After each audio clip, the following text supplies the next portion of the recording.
Assalamualaikum warahmatullahi wabarakatuh. Anak-anak, selamat pagi. Assalamualaikum warahmatullahi wabarakatuh. Pada kesempatan ini, Ibu akan memberikan materi teks prosedur dengan pokok bahasan unsur kebahasaan. Minggu lalu, Ibu telah menugaskan kalian membuat teks prosedur. Setelah Ibu amati, ada yang 100%, ada yang 90%, ada juga yang 80% ya. Nah, kemudian bagi siswa yang kebetulan menyerahkan tugasnya terlambat, berarti ya nilai disesuaikan ya. Bagi siswa yang rajin, maka nilai pun sama disesuaikan ya. Kemudian ini identitas Ibu. Bisa kalian catat ya, bila dibutuhkan. Kemudian yang selanjutnya adalah mengenai teks prosedur. Teks prosedur ini adalah teks yang berisi cara, tujuan untuk membuat atau melakukan sesuatu hal langkah demi langkah yang tepat secara berurut, sehingga menghasilkan suatu tujuan yang diinginkan. Misalnya kita akan membuat kue ya, maka di sini kan ada langkah-langkahnya yang harus kalian lakukan, kemudian diinformasikan ya. Untuk apa? Untuk dipahami, dipelajari oleh pembaca ya. Selanjutnya, teks prosedur ini memiliki jenis. Di antaranya teks prosedur yang sederhana, dan yang kedua adalah teks prosedur kompleks.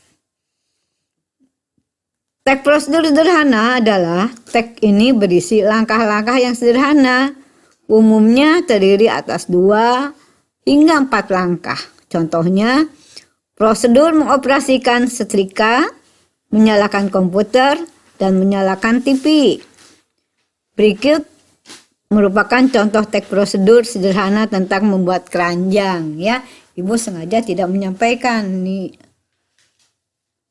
Kemudian yang 2, teks prosedur kompleks adalah teks prosedur yang terdiri atas banyak langkah, yang setiap langkahnya berkaitan satu dengan langkah lainnya. Contohnya prosedur membuat KTP atau mendaftarkan sekolah. Berikut contoh teks prosedur kompleks, yaitu cara mencuci pakaian menggunakan mesin cuci ya. Mengapa Ibu memberikan contoh ini? Karena kalau mengoperasikan mesin cuci salah, ya tidak akan selesai ya. Itulah bedanya. Kalau mencuci dengan cara yang tradisional nggak masalah ya. Tapi kalau kita udah menggunakan mesin cuci, kita harus mengikuti prosedurnya.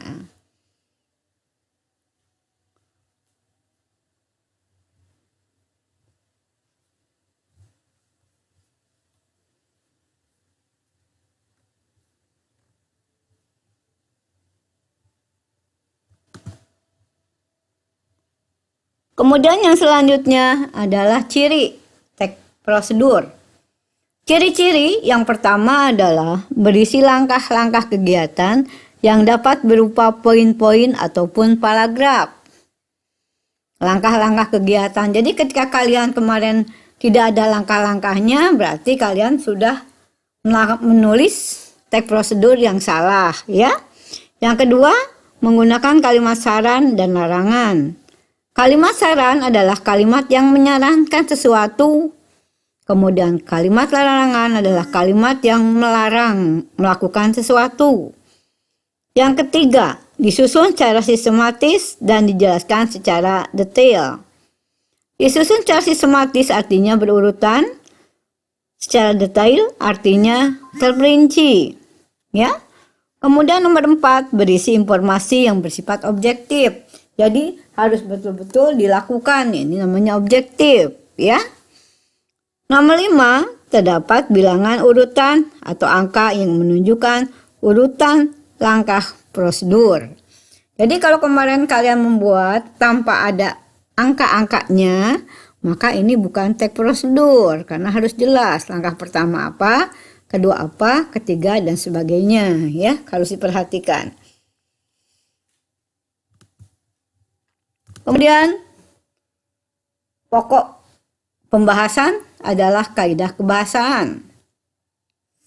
Kaidah kebahasaan yang pertama menggunakan kata kerja imperatif atau kerja perintah.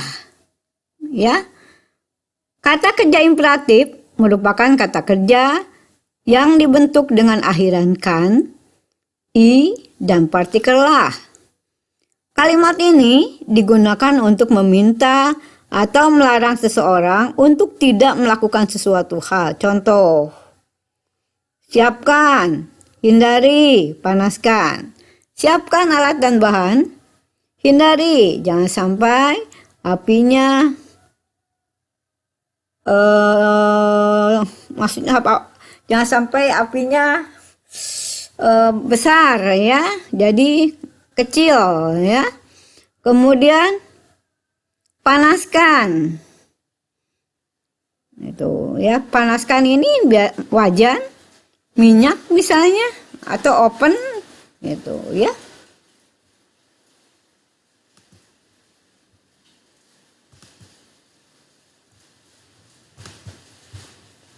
Selanjutnya adalah menggunakan kata teknis yang berkaitan dengan topik bahasan. Kata teknis atau istilah yang digunakan dalam teks prosedur berkaitan dengan isi teks yang dibahas. Misalnya, dalam teks prosedur dengan judul manfaat jamur untuk kesehatan, istilah yang digunakan antaranya nutrisi, protein, osteoporosis, ya. Kemudian kalau membuat kue, memanggang misalnya, ya, mengocok telur, ya. Kemudian nomor 3, menggunakan kata penghubung atau konjungsi temporal, ya, merupakan kata hubung yang menjelaskan hubungan waktu dari dua hal atau peristiwa yang berbeda serta bersifat kronologis. Misalnya, kemudian, selanjutnya, setelah itu, lalu. Kemudian, masukkan bumbu setelah minyak panas. Ya, selanjutnya, masukkan air sedikit. Ya, aduk-aduk. Setelah bumbu matang, masukkan ayam. Ya, potongan ayam yang sudah bersih ya. Lalu diamkan hingga mendidih ya. Setelah itu masukkan santan, membuat opor nih prosesnya ya. Yang selanjutnya menggunakan kalimat persuasif. Kalimat persuasif adalah kalimat yang bersifat membujuk seseorang untuk melakukan sesuatu tindakan. Contoh, marilah menjaga kesehatan dengan rajin berolahraga, ya.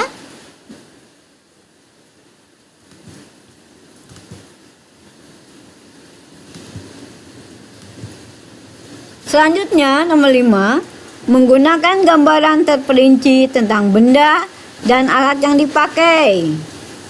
Di awal teks prosedur akan dijelaskan material yang akan digunakan dalam teks tersebut, termasuk ukuran, jumlah, dan warna. Hal ini terutama dalam teks prosedur berupa resep dan petunjuk penggunaan alat. Misalnya 500 gram daging sapi, kemudian 1000 ml santan, dan 6 siung bawang putih. Ya, kira-kira buat apa nih? Buat rendang ya. Kemudian nomor 6, verbal, material, dan tingkah laku. Verbal material adalah sesuatu yang mengacu pada tindakan fisik, seperti haluskan bumbu, tuangkan santan, dan tindakan lainnya. Verbal tingkah laku adalah tindakan yang dilakukan dengan ungkapan, ya.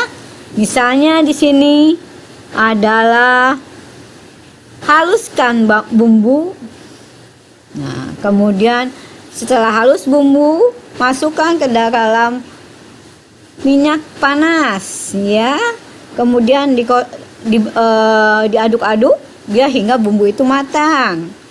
Kemudian tuangkan santan, ya. Kemudian setelah santan, ya maka masukkan misalnya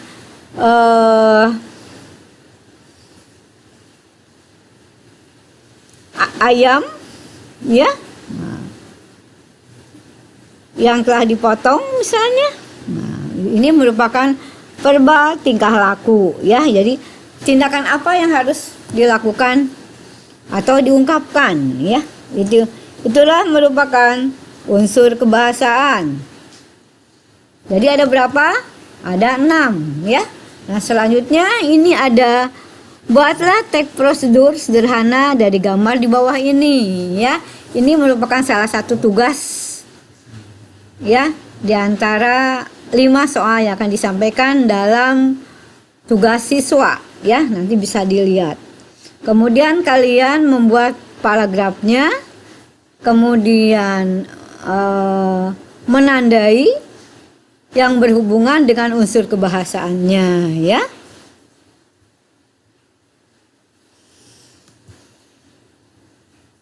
Cukup sekian pembahasan pagi ini. Terima kasih atas perhatiannya. Kemudian untuk tugas dikumpulkan 3 hari dari pertemuan ini, ya. Itu ya, mudah-mudahan kalian bisa segera sebelum 3 hari, ya, karena kan ada prosesnya. Karena ibu menilai itu kalian mengerjakan lebih cepat, benar, maka nilai pun akan maksimal, ya. Cukup sekian pembahasan dari ibu untuk pertemuan kedua. Assalamualaikum warahmatullahi wabarakatuh.